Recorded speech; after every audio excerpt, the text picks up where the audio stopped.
Pero para mí era un reto porque yo había trabajado siempre un cine que me es más natural, que es un cine más contemplativo. Y en este caso se trataba de una narración que empuja desde el principio y que no puede pararse.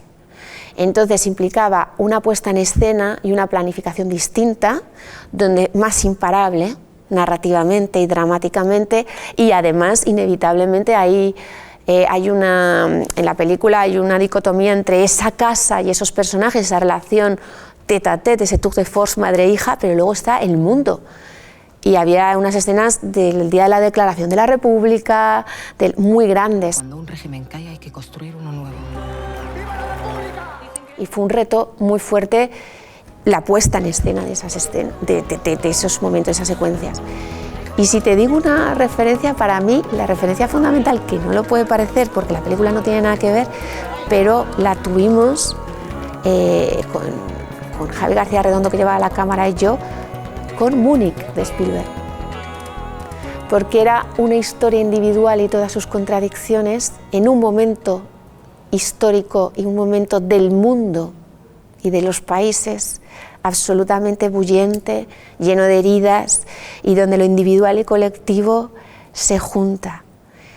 Y a mí me parece probablemente una de las mejores, y no la mejor película de Spielberg, a quien admiro mucho, y fue un gran referente para, aunque no lo parezca, para La Virgen Roja. Es que a mí es una historia que me ha acompañado desde muy joven, desde la universidad. A mí me la contó una profesora de la Facultad de Filosofía y Letras de Zaragoza, donde yo estudiaba. Era una profesora de Historia Contemporánea, yo estudiaba Filología, pero bueno, estudiando esa época, la República, que es uno de los momentos pues, más fascinantes de nuestra historia reciente y culturalmente más eléctricos, estudiando a Lorca, Buñuel, Dalí, de pronto hubo una profesora que me dijo: hay más mentes detrás de la República o en la República. Y a propósito de explicarme qué era la eugenesia, que me pareció un concepto fascinante en esa Europa del siglo XX, en la Europa, bueno, pues de esas grandes presiones, como un concepto clínico, un concepto científico había permeado tanto en la lucha por los derechos de los trabajadores, el feminismo, o posteriormente en el nazismo. Y fue a través por esa idea por la que me contó la historia de Aurora y de ese feminismo inicial de los años 20 y de Hildegard. Y claro, a mí me pareció apabullante y fascinante la brillantez de estas mujeres, lo lejos que llegaron en sus planteamientos feministas en torno a la sexualidad. Disculpe mi atrevimiento, señorita, pero ¿qué puede saber usted sobre sexualidad femenina si es una niña? Me atrevería a decir que incluso más que usted, señor Guzmán. Hildegard Rodríguez fue una autoridad en Europa y lo ha sido como pionera en los estudios de sexualidad femenina, con esa edad, como adolescente.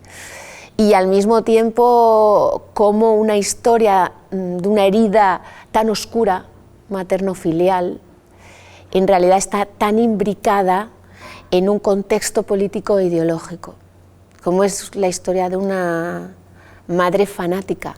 Más que una loca, es una fanática por unas ideas. Pero Hildegard es una académica. ¿Y usted un político? Siempre, no sé, como humanista me han fascinado cómo hemos podido llegar a la barbarie.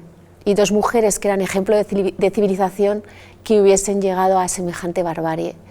A mí aquello me ha obsesionado siempre. Me parece que es una de esas historias que a día de hoy está dialogando de manera preocupante con nuestro momento, pero que tiene tantas heridas y tantas grietas que bueno, a mí me ha acompañado siempre. Lo conocí en la universidad, conocí la película de Fernando Fernán Gómez, leí libros, hay ensayos. Hicimos luego, posteriormente, yo trabajé como profesora en la Universidad de Barcelona y ahí hicimos un proyecto que se llamaba Cartas Vivas, de cartas de mujeres que habían estado en el centro del poder, y empezaba con Hildegard Rodríguez.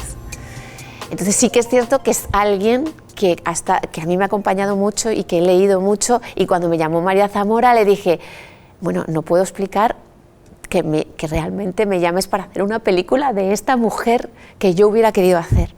O sea, que se dieron una alineación de astros muy interesante. Hemos estudiado mucho para esta película, todas.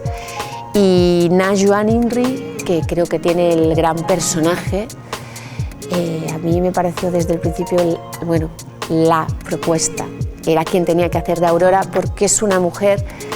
Primero, yo trabajando con ella ahora mismo he flipado por su disciplina, su capacidad de estudio, de conectar ideas, su inteligencia y su presencia física, que no le aterra navegar por aguas muy oscuras. Es alguien que no le asustan las contradicciones ni las oscuridades, y se trataba de eso en este personaje. En el caso de Alba Planas es distinto porque lo apabullante en ella es que es muy joven, y el personaje de Hildegard requería muchas capacidades, requería tener inteligencia porque es una niña prodigio, es una superdotada, y transmitir esa capacidad superdotada con la palabra, con la retórica, con la cultura, y al mismo tiempo una fragilidad, porque es muy joven y es muy frágil por dentro. Entonces no era fácil sostener todo eso, y creo que Alba Planas ha hecho un trabajo inmenso. Patrick Criado y Pepe Villuela, que son los hombres de la película, aparte de ser dos hombres muy bondadosos, que creo que también era importante, que cómo era la proyección de lo masculino y de los personajes masculinos, también son dos actores absolutamente superdotados.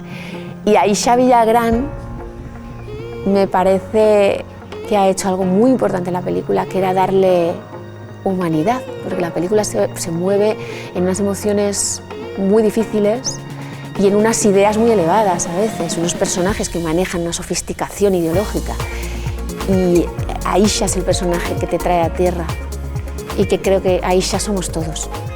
Somos la gente que dice, sí, tus ideas están muy bien, pero el mundo no funciona así, te dice. Y aún así es la madre amorosa que Hildegard no tuvo. Entonces creo que ha hecho también un trabajo muy bonito y muy importante en la película. En relación, una de las cosas que yo más he aprendido buceando verdaderamente para tener que darle vida en esos años 30, y en relación a las propuestas feministas de esos años 30, es lo valientes que fueron, lo audaces que fueron, y cómo los debates siguen siendo prácticamente los mismos. Tenemos que ser nosotras quienes defendamos nuestras ideas. A pesar de todo, hemos evolucionado mucho, y en muchas cosas que Hildegard es hija de su tiempo y hay cosas que no nombra, como las entendemos ahora, por ejemplo, en relación al movimiento LGTBI, trans, no, era hija de su tiempo, lo nombra, es consciente, o sea, existía como realidad, pero no de la forma que lo entendemos hoy. Pero las heridas feministas, sociales, siguen siendo las mismas. Las peticiones, las plegarias feministas siguen siendo las mismas, y eso es un poco escalofriante.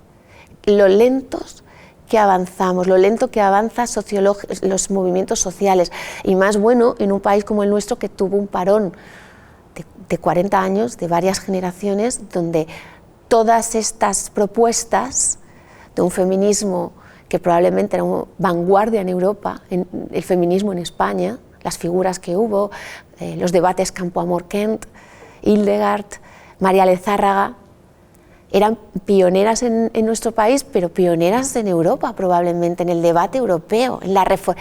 Hildegard dice, si las mujeres españolas fueran conscientes del lugar que ocupamos en la reforma universal.